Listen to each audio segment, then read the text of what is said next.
आज हमारा टॉपिक क्या है? व्यंजन। व्यंजनों के बारे में पिछली वीडियो में मैं पढ़ा चुका हूँ, लेकिन मैंने बताया था कि व्यंजनों के भेद 3 होते हैं। व्यंजनों के कितने भेद होते हैं? 3। अगर हमारी वीडियो आपको अच्छी लग रही है तो ज्यादा से ज्यादा शेयर करें, लाइक करें और वीडियो को पूरा स्किप किए हुए देखें। बात समझ गए कि नहीं? ये आपके लिए, आपके कंपटीशन के लिए बहुत ही ज्यादा लाभदायक होगा। ठीक। व्यंजन का दूसरा नाम है परतंत्र। व्यंजन का दूसरा नाम क्या है? परतंत्र। परतंत्र इसलिए कहते हैं क्योंकि ये किसकी सहायता से बोले जाते हैं? स्वरों की सहायता से बोले जाते हैं। किसकी सहायता से बोले जाते हैं? ये स्वतंत्र रूप से उच्चारित नहीं होते, इसलिए इनका दूसरा नाम हो गया परतंत्र। इनका दूसरा नाम क्या हो गया? परतंत्र। अब व्यंजन को पिछली वीडियो में मैंने बताया कि व्यंजन के 3 भाग होते हैं। कितने भाग होते हैं? यानी 3 भेद होते हैं। पहला है कि स्पर्श व्यंजन। पहला भेद कौन सा है? दूसरा है अंतस्थ व्यंजन। दूसरा कौन सा है? तीसरा है ऊष्म व्यंजन। तीसरा कौन सा है? ऊष्म व्यंजन। स्पर्श का मतलब होता है छूना। स्पर्श का अर्थ क्या होता है? छूना। और स्पर्श व्यंजनों की संख्या होती है 25। कितनी होती है? 25। इनका वर्गों में विभाजन होने के कारण इनका नाम रख दिया वर्गीय व्यंजन। किसमें विभाजन होने के कारण? वर्गों में विभाजन होने के कारण इनका दूसरा नाम क्या हो गया? वर्गीय व्यंजन। संस्कृत में इनको उदित व्यंजन के नाम से जानते हैं। संस्कृत में इन्हें किस नाम से जानते हैं? उदित व्यंजन के नाम से जानते हैं। कई बार प्रश्न पूछा गया है कि उदित व्यंजनों की संख्या कितनी होती है, तो आप बताएंगे 25 होती है। कितनी होती है? 25 होती है। कभी कभी ये भी पूछ लेता है कि स्पर्श व्यंजनों की संख्या कितनी होती है, तो स्पर्श व्यंजनों की संख्या कितनी होती है? 25। प्रश्न ये भी पूछा गया है कि स्पर्श का अर्थ क्या होता है? स्पर्श का अर्थ क्या होता है?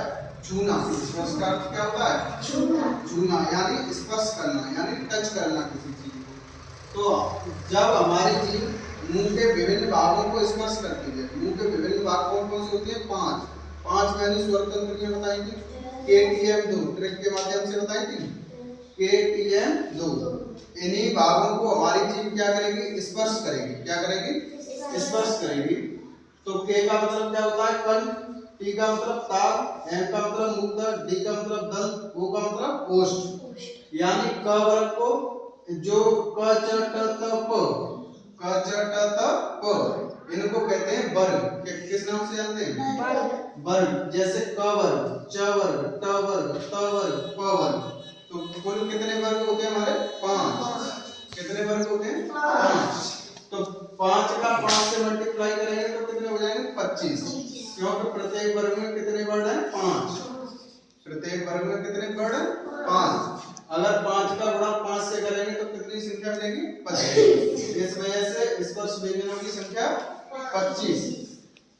अब क्या होगा कि प्रत्येक वर्ग का 5वां अक्षर, प्रत्येक वर्ग का 5वां अक्षर, 5वां अक्षर कौन सा होगा?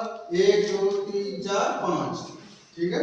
प्रत्येक वर्ग का 5वां अक्षर यानी 5वां वर्ण क्या कहलाता है? नासिक वर्ण कहलाता है। क्या कहलाता है?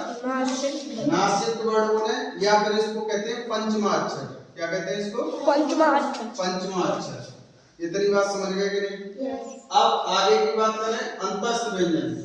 आगे का भाग कौन सा है? अंतस्थ व्यंजन।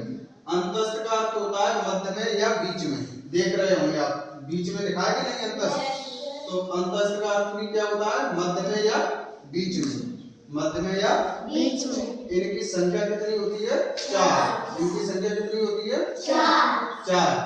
अब इनकी संख्या 4 होती है तो होते कौन कौन से हैं? य र ल व। य र ल व। इनकी संख्या कितनी है? 4।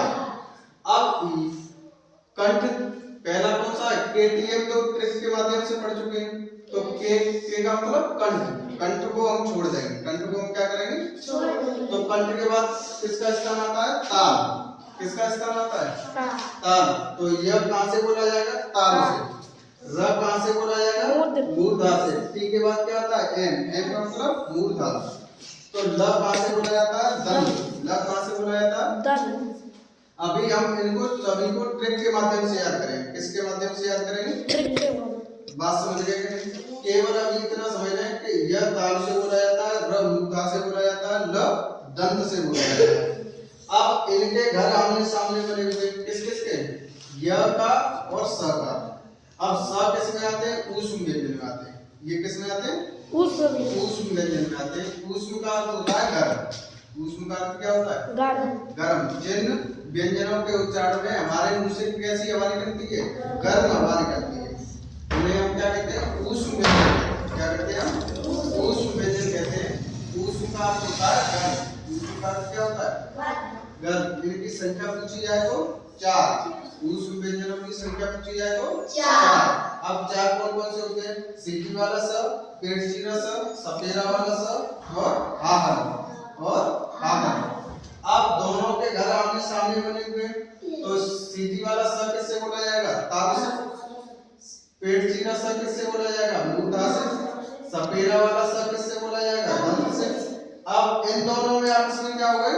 लड़ाई हो गई। इन दोनों में क्या हो गया? झगड़ा हो गया। अब झगड़ा हो गया तो ये बोले कि भाई साहब हम कहां से बोलेंगे?